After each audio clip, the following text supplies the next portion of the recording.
Kerajaan Thailand baru-baru ni berbincang tentang satu proposal besar, iaitu tentang laluan Link Bridge yang boleh bagi laluan kapal-kapal alternatif selain daripada melalui Selat Melaka.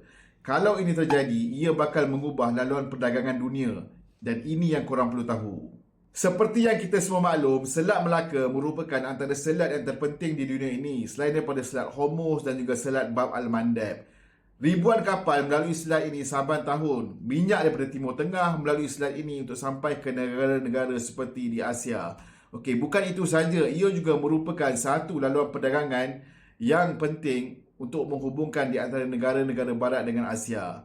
Negara-negara seperti China, Jepun, South Korea, semuanya bergantung kepada selat ini untuk bekalan perdagangan mereka.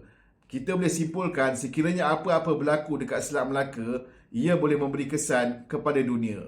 Maka oleh sebab inilah kerajaan Thailand membuat satu proposal untuk membuat laluan alternatif bagi memberikan kapal-kapal pilihan sekiranya mereka tidak mahu melalui Selat Melaka. Ini bukanlah pertama kali kita dengarkan perkara sebegini diperbincangkan. Sebelum ni pun kita pernah dengar tentang terusan Kra ataupun Kra Canal di mana mereka ingin mengorek dan membuat terusan merentasi Thailand yang akan menghubungkan Laut Andaman dan juga Laut Cina Selatan. Akan tetapi, perkara ini tidak menjadi realiti.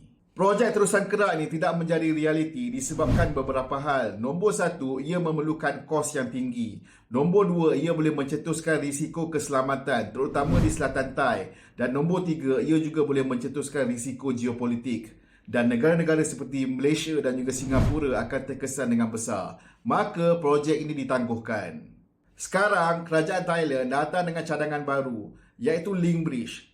Link Bridge ni bukanlah seperti dalam cadangan terusan Kra di mana mereka akan mengorek untuk membuat terusan. Tetapi ia akan menghubungkan Laut Andaman dan Laut Cina Selatan mengikut laluan darat. Cadangannya adalah untuk menghubungkan Pelabuhan Ranong dan juga Pelabuhan Chumpon mengikut laluan darat yang sejauh 90 km. Flow dia macam ni, kapal akan berhenti di Pelabuhan Ranong dan kemudian barangan akan diangkut mengikut laluan darat ataupun jalan kereta api ke Pelabuhan Chumpon. Kemudian kapal akan mengangkut balik barang-barang tersebut daripada Pelabuhan Chumpon ke destinasi yang dikehendaki. Jadi ini merupakan shortcut di antara dua lautan. Jadi projek ini melibatkan projek untuk membuat pelabuhan laut dalam di Ranong dan juga di Chumpon serta membuat laluan lebuh raya dan juga jalan kereta api ke sana. Ini akan mengurangkan kebergantungan mereka kepada Laut Selat Melaka.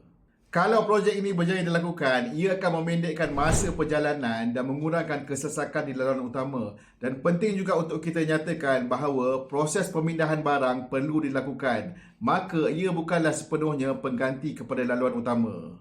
Sekarang, Thailand tengah aktif mencari pelabur-pelabur global. Ini termasuklah mendekati Singapura. Kenapa Singapura? Sebab Singapura merupakan antara hub pelabuhan dunia. Tetapi, ingin kita nyatakan bahawa ini masih lagi dalam proses perbincangan dan tidak ada komitmen rasmi.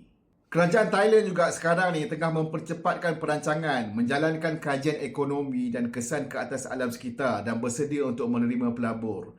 Final approval daripada Kabinet dijangka akan dilakukan by late Jun 2026 ataupun early Julai 2026. Untuk kita yang berada dekat Malaysia ini, sekiranya projek ini berjaya dilakukan, sudah tentu persaingan akan meningkat. Sudah tentu akan ada kapal yang mengikut laluan alternatif ini. Kedudukan strategik negara mungkin berubah. Akan tetapi, Selat Melaka masih lagi menjadi laluan penting yang utama. Apa yang sedang berlaku sekarang bukanlah sekadar projek di Thailand. Dunia sekarang ni sedang mencari laluan alternatif untuk laluan-laluan kritikal selepas melihat apa yang berlaku di Selat Hormuz. Persoalannya sekarang, di masa hadapan, siapakah yang akan mengawal laluan perdagangan global? Kalau korang suka konten macam ni, jangan lupa klik like, subscribe dan juga share.